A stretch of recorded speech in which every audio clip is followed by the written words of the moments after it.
Hello children, welcome to असा education. आज हम कर रहे हैं chapter 3 the Delhi sultans, history book grade 7 से।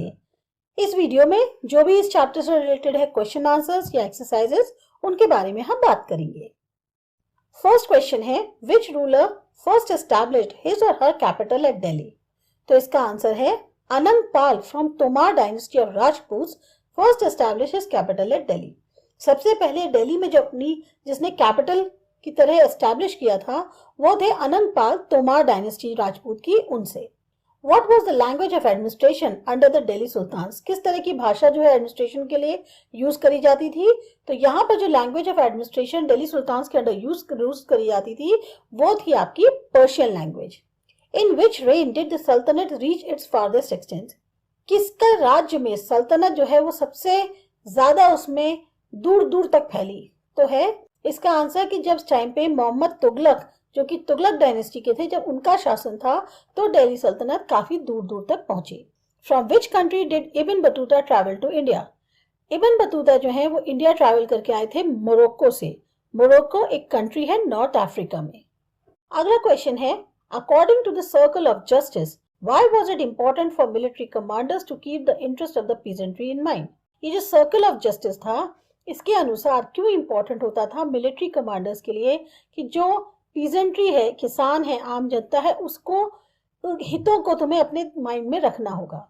तो आंसर है according to the circle of justice it was important for the military commanders to keep the interest of peasantry in mind because a king can not survive without soldiers and soldiers can not live without salaries. क्योंकि राजा जो है वो सिपाहियों के बगैर नहीं रह सकता और सिपाही जो हैं उनको जब तक सैलरी नहीं मिलेगी तो वो कैसे अपने आप को जिंदा रखेंगे, खाएंगे पिएंगे कैसे?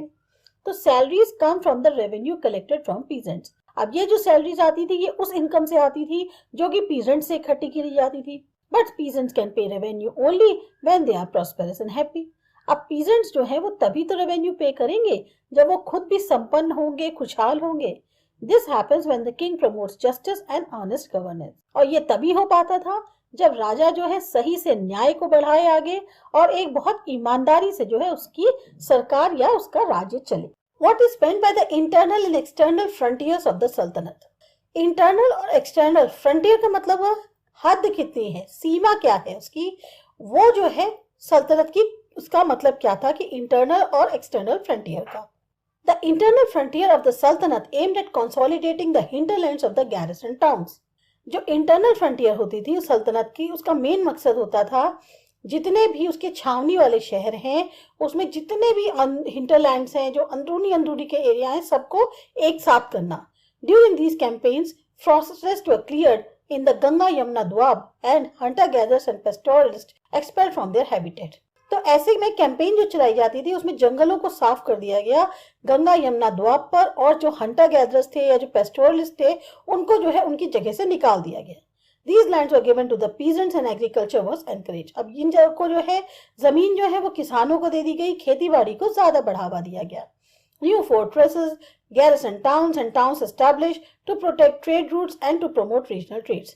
नए नए किले बनवाए जा रहे थे, छावनियों के शहर बन गए, ऐसे शहर जहाँ पे ट्रेड रूट्स की रक्षा करी जा सके या रीजनल ट्रेड को बढ़ाया जा सके। एक्सटर्नल फ्रंटियर जो सल्तनत की थी उसमें मिलिट्री एक्सपीडिशंस जो है सदर्न इंडिया में स्टार्ट हुए जिस टाइम पे अलाउद्दीन खिलजी जो है उनका राज्य था, और खत्म हुए मोहम्मद तुगलक पर आकर। इन कैंपेन्स में सल्तनत की जो आर्मीज थी वो एलिफेंट्स, हॉर्सेस, स्लेव्स और जितने भी क्या कहते हैं आर्मीज हैं उनको अपने साथ ले जाती थी, या उनके जितने कीमती जवाहरात हैं उन सबको जो है वो लेके अपने यहाँ आ जाते थे। नेक्स्ट क्वेश्चन है, what were the steps taken to ensure that muqtis perform their duties? कौन कौन से ऐसे कदम उठाए जाते थे जिससे ये पता चले कि मुक्तीज अपनी जो ड्यूटीज हैं उन्हें सही तरीके से कर रहे हैं? Why do you think they may have wanted to defy the orders of the Sultan? आपको ऐसा क्यों लगता है कि वो जो सुल्तान के ऑर्डर्स हैं उनको वो अनदेखी करे या उनको नहीं माने? Control over muktis was most effective if their office was not inheritable and if they were assigned iqtas for a short period of time before being shifted. मुक्तीज के ऊपर कंट्रोल जो है सबसे ज्यादा असरदार तब होता था अगर उनके ऑफिस जो है वो ऐसा नहीं है कि विरासत में उनके बाद कोई उनका लड़का आ गया, ये ऐसा नहीं चल रहा। और अगर उनको इख्तास दिए जाते थे, असाइन किए जाते थे कुछ कम समय के लिए, तो उनको शिफ्ट करने से पहले तो इसमें कहीं ज्यादा अच्छे से मुफ्तीज काम करते थे। These harsh conditions of the services were rigorously imposed during the reigns of Alauddin Khilji and Muhammad Tughlaq. ये जो बहुत टफ कंडीशंस थी इस तरह की सर्विसेज की, इसको इम्पोज किया गया था खास तौर से अलाउद्दीन खिलजी और मोहम्मद तुगलक के शासन में। Accountants were appointed by the state to check the amount of revenue collected by the muftis. Accountants रखे गए थे अपने स्टेट के द्वारा ताकि वो ये चेक कर सकें कि कितना रेवेन्यू जो है मुफ्तीज द्वारा कलेक्ट किया जा रहा है। Care was taken that the mufti collected only the taxes prescribed by the state and that he keep the required number of soldiers. इस चीज का भी ध्यान रखा जाता था कि मुफ्तीज जो है सिर्फ उतना ही कर वसूलें जितना स्टेट ने प्रिस्क्राइब किया है और वो जो है उतने ही सोल्जर्स रखें जितनी जरूरत है। Muftis may have wanted to defy the orders of the Sultan because they controlled money and military resources and were capable of rebelling against Sultan. अब मुफ्तीज जो है चाहे तो वो सुल्तान के ऑर्डर्स को अनसुना भी कर सकते हैं क्योंकि वो जो है मेनली पैसे को और मिलिट्री रिसोर्सेज को कंट्रोल करते थे और उनमें इतनी कैपेबिलिटी थी कि वो चाहे तो वो सुल्तान के खिलाफ बगावत भी कर सकते थे। What was the impact of Mongol invasion on the Delhi Sultanate? अब मुगल इन्वेजन का क्या असर रहा दिल्ली सल्तनत पर? The impact of Mongol invasions on the Delhi Sultanate was it led to the military and market reforms under Alauddin Khilji. Alauddin Khilji के आने के बाद से मिलिट्री और मार्केट में बहुत ज्यादा चेंजेस हुए। A vast standing army was established under Alauddin Khilji and Muhammad Tughlaq to confront Mongol forces. एक बहुत बड़ी सेना तैयार कर दी गई अलाउद्दीन खिलजी और मोहम्मद तुगलक के टाइम पे ताकि मंगोल फोर्सेस से डील कर सकें। Alauddin constructed a new garrison town named Siri for his soldiers while Muhammad Tughlaq emptied Delhi a Kunha of its residents and soldiers garrisoned there. Alauddin ने क्या किया, एक नया छावनी वाला शहर बनवा दिया जिसका नाम सीरी रखा अपने सोल्जर्स के लिए, जबकि मोहम्मद तुगलक ने क्या किया, जो दिल्ली एक कुन्हा था जहां रेजिडेंट्स रहते थे उनको हटवा दिया और वहां पर सोल्जर्स को जो है उनकी छावनी बना दी। In order to feed the soldier huge taxes were imposed on the farmers. अब सेना को भी भाई खाने पीने के लिए चाहिए तो उसके लिए वो पैसा कहाँ से आएगा, वो पैसा जो है किसानों पे कर की फॉर्म से आने लग गया, तो बहुत ज्यादा टैक्सेस जो है बढ़ा दिए गए फार्मर्स के ऊपर। Alauddin chose to pay his soldiers salaries in cash rather than इक्ताज। अब अलाउद्दीन ने ये चुना कि वो अपने सोल्जर्स को कैश में जो है सैलरी देगा बजाय इक्ताज के। His administrative measures were much effective due to cheap prices and sufficient supplies of goods in the market. इनके ये जो कामकाज के कदम थे वो बहुत ज्यादा असरदार थे क्योंकि उस टाइम पे दाम कम थे और काफी मात्रा में चीजें अवेलेबल थी मार्केट में।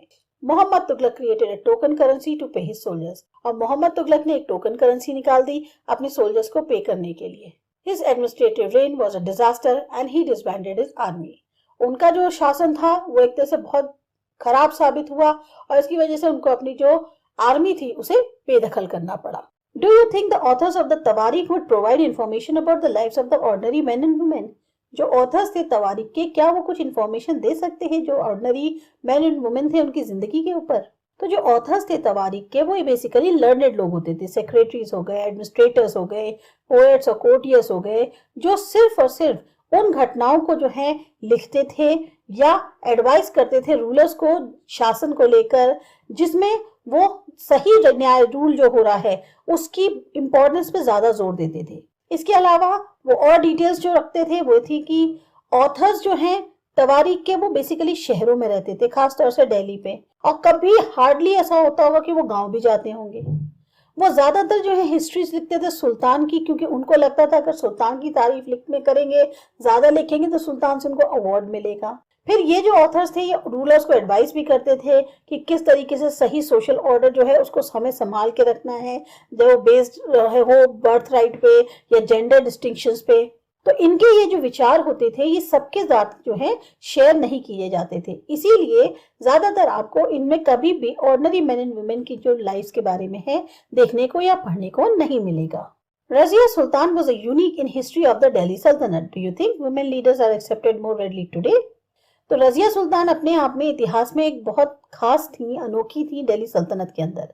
आपको क्या लगता है वुमेन लीडर्स जो है उनको आज एक्सेप्ट करा जाता है आसानी से? तो 1236 में सुल्तान इल्तुतमिश की जो डॉटर थी रजिया वो सुल्तान बनी। उस समय के जो राइटर्स थे एज के, मिनहाज सिराज, उन्होंने माना कि वो बहुत ज्यादा काबिल थी, कहीं ज्यादा क्वालिफाइड थी अपने भाइयों के मुकाबले, लेकिन कोई भी जो है वो उनके क्वीन बनने से खुश नहीं था, यानी कि वो क्वीन होके रूल करे, ऐसा किसी को मंजूर नहीं था। ना कि वहाँ के नोबल्स जो है वो हैप्पी थे कि वो इंडिपेंडेंटली रूल करें। इसी वजह से उनको 1240 में थ्रोन से हटा दिया गया।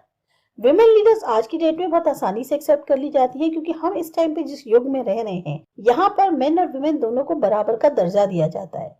अगर हम अपने यहाँ ही एग्जाम्पल्स कहें तो जैसे इंडिया में इंदिरा गांधी हो गई या मार्गरेट थैचर जो थी, ये सब जो है बहुत ही इफेक्टिव लीडरशिप क्वालिटी रखती थी। Why were the Delhi Sultans interested in cutting down forest?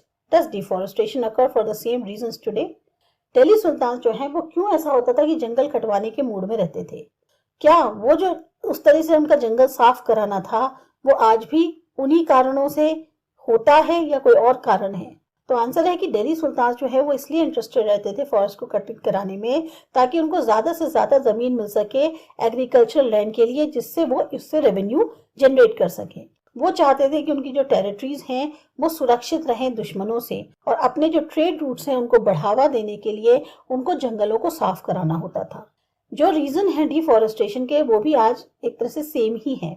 जैसे जैसे पॉपुलेशन बढ़ती जा रही है, ज्यादा स्पेस चाहिए है ताकि लोगों की जरूरतों को पूरा किया जा सके।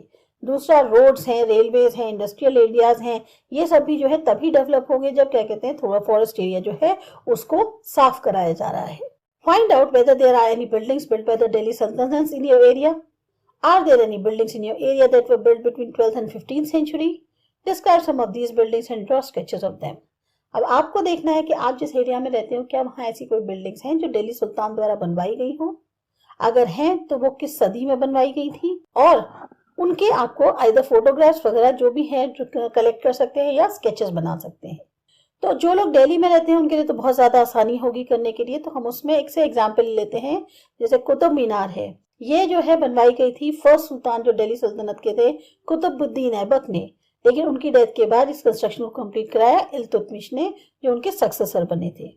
दूसरा है बारबन टॉम्ब, ये एक बहुत इंपॉर्टेंट मॉन्यूमेंट है दिल्ली सल्तनत का और ये मेहरौली में है। तीसरा है हजार सातुन और जनमैत खाना, ये जो है अलाउद्दीन खिलजी द्वारा बनाया गया था। तो ये थे आपके क्वेश्चन आंसर्स। अच्छे लगे, समझ में आए, सब्सक्राइब करो हमारा चैनल आसा एजुकेशन। बाय।